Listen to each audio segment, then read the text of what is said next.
Hello అండి, welcome to my channel. గురు పౌర్ణమి అయితే మేము చాలా బాగా సెలబ్రేట్ చేసుకున్నాం అనమాట. ఇంటికాడే విగ్రహానికి పాలాభిషేకం చేసుకుని ప్రసాదాలన్నీ తయారు చేసి స్వామివారికి అయితే నివేదించామండి.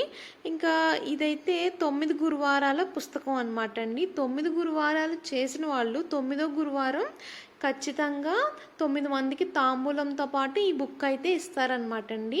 వాళ్ళు కూడా 9 వారాలు చేసుకుని అలా 9 మందికి మళ్ళీ బుక్ అయితే ఇస్తారనమాట.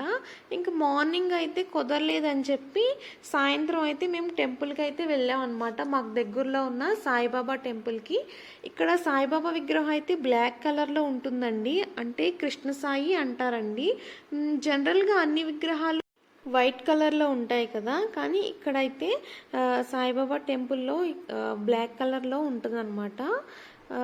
ఇక్కడ ఫుల్గా డెకరేషన్ చేశారండి గురు పౌర్ణమికి, మొత్తం ఫ్లవర్స్తో చాలా బాగా అనిపించింది అనమాట. ఇదైతే బయట సాయిబాబా కూర్చున్నట్టే పెట్టారనమాట, సెట్టింగ్ ఫ్లవర్స్ గార్డెనింగ్లో కూర్చున్నట్టు. ఈ వీడియో కనుక మీకు నచ్చినట్టయితే లైక్ చేయండి, సబ్స్క్రైబ్ చేయండి.